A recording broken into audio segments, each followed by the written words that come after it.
کبھی کبھی میں یہ سوچ کر حیران رہ جاتا ہوں کہ اللہ انسان سے کتنی محبت کرتا ہے۔ اللہ ہمیں بناتا ہے، بہترین صورتوں سے نوازتا ہے، ہماری آنکھوں، بالوں اور چہرے کے رنگ کو بالکل توازن سے اور پرفیکشن سے بنایا ہے، ہمیں رزق عطا کرتا ہے۔ اللہ جو ہماری چلنے والی ایک ایک سانس کو کنٹرول کرتا ہے، ہمارے گناہوں کو ڈھانپ کر رکھتا ہے۔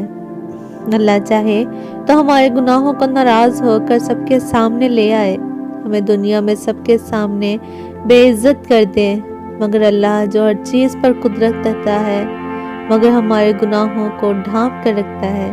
پتہ ہے کیوں؟ کیونکہ وہ 70 ماؤں سے زیادہ محبت کرتا ہے ہم سے۔ میرے اللہ، مجھے ہر اس نعمت، ہر اس خوشی سے محروم رکھیے گا جو مجھے آپ سے غافل، آپ سے دور کر دے۔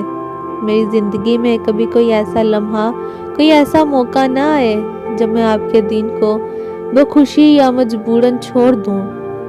اے میرے اللہ، مجھے ہر وہ غم، ہر وہ تکلیف، ہر وہ نعمت عطا کریے گا جس سے میں آپ کے قریب رہوں۔ میرے دن، میری راتیں، میری صبح، میری شامیں آپ کے ذکر سے معمور رہیں۔ میرا دل آپ کی یاد، آپ کی محبت سے بھرا رہے۔ میری دوریں، میری مشقیں آپ کی رضا، آپ کے قرب کی خاطر ہوں۔ میری آنکھیں، میرے لب آپ کی خاطر مسکراتے رہیں۔ کبھی اللہ سے محبت کا اظہار کیا ہے؟ کبھی اللہ کو بولا ہے کہ یا اللہ، مجھے آپ سے بہت محبت ہے؟ کبھی اللہ تعالیٰ کو بولا ہے کہ آج میں نے آپ کو بہت یاد کیا؟ ہم لوگوں کے پیچھے تو بھاگتے ہیں، لوگوں کو تو ہم یہ سب کہتے رہتے ہیں، مگر اللہ سے نہیں کہتے۔ ہم اپنے آپ میں اتنا گم ہو جاتے ہیں کہ ہم اللہ کو بھلا دیتے ہیں۔ شاید اس لیے اقبال نے کہا ہے، نماز بھی پڑھتے تو ہیں پھر سے گناہ کرنے کے لیے۔ اور ایک اللہ ہے جو ہمارے انتظار میں ہوتا ہے کہ میرا بندہ کب آئے گا مجھ سے باتیں کرنے۔ وہ دن میں 5 دفعہ ہمیں بلاتا ہے۔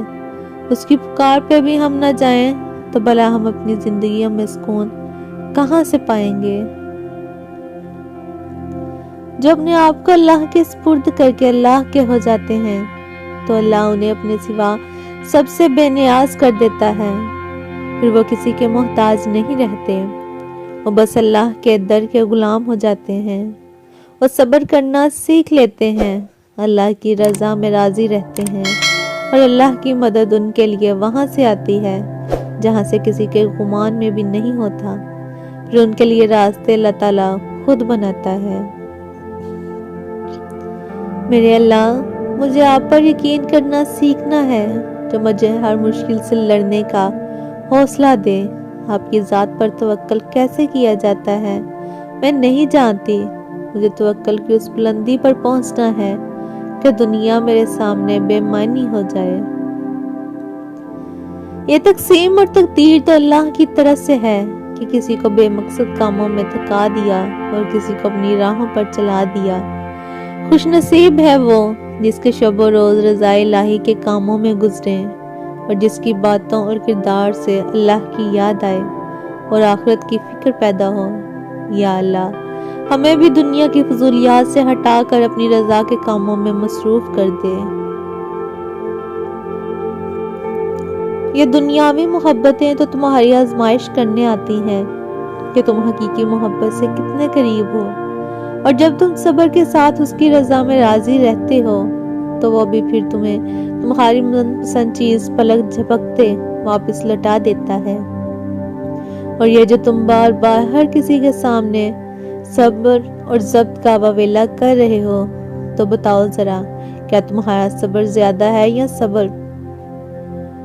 ایوب علیہ السلام، تم جو اس آزمائش کی گھڑی میں دنوں اور سالوں کا حساب رکھے ہوئے ہو، تو بتاؤ ذرا، کیا تمہاری آزمائش زیادہ طویل ہے یا حضرت یعقوب علیہ السلام کی، جب انہوں نے حضرت یوسف علیہ السلام سے جدائی کاٹی؟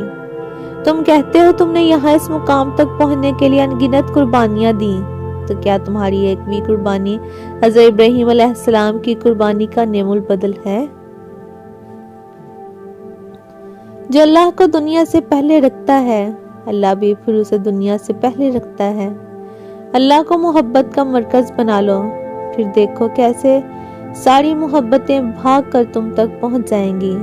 اللہ ہی محبت کا پہلا اور آخری حقدار ہے، بیچ کی ساری محبتیں تو بس چند لمحوں کی کہانی ہے۔ اللہ آہستہ آہستہ تمام دنیاوی سہاروں کو آپ سے الگ کرتا ہے، اس لیے نہیں کہ آپ بے سہارا ہو جائیں، بلکہ اس لیے کہ آپ کو رب کا سہارا صاف اور نمایاں نظر آئے، تاکہ آپ ہمیشہ اللہ پر بھروسہ رکھیں۔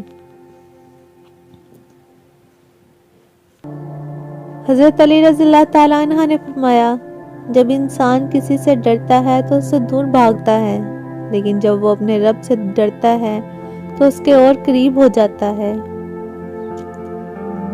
میں نے گناہوں میں ڈوبے لوگوں کو راتوں کو روتے دیکھا ہے اور نیکی کرنے والوں کو دوسروں پر ہنستے دیکھا ہے۔ کس کا کردار اچھا ہے کس کا برا، یہ اللہ تعالیٰ بہتر جانتے ہیں، کیونکہ انسان صرف اچھے انسان سے محبت کرتا ہے، جبکہ اللہ تعالیٰ برے انسان کو بھی اکیلا نہیں چھوڑتا۔ اللہ کا اصول جانتے ہو، اس لیے کہ جو چھوڑو گے وہ اس سے بہتر عطا کرے گا۔ تم نگاہ چھوڑو، وہ بدلے میں نگاہ عطا کرے گا، وہ تمہیں بصیرت دے گا، فہم و فراست کی نگاہ عطا کرے گا۔ حضرت علی رضی اللہ تعالیٰ عنہ نے فرمایا، جب رسی سخت ہو جائے تو سمجھ جائیں کہ ٹوٹنے والی ہے، اسی طرح جب حالات سخت ہو جائیں تو جان لیجئے کہ آسانی آنے والی ہے۔ بے شک ہر مشکل کے بعد آسانی ہے۔ جانتے ہو اللہ پاک سے اتنی محبت مجھے کیسے ہوئی؟ کیونکہ میں گناہگار ہوں اور وہ پھر بھی مجھے دینے سے نہیں تھکتا۔ میں تھوڑا سا رو لوں، تھوڑا سا صبر کر لوں، وہ انہیں ضائع نہیں ہونے دیتا، وہ قبول کر لیتا ہے۔ میں جتنا بڑا گناہ کر لوں وہ میری معافی پہ مجھے معاف بھی کر دیتا ہے، اور میں نے صرف اور صرف اللہ کو ہی اپنا پایا۔ بے شک اللہ ہی محبت ہے۔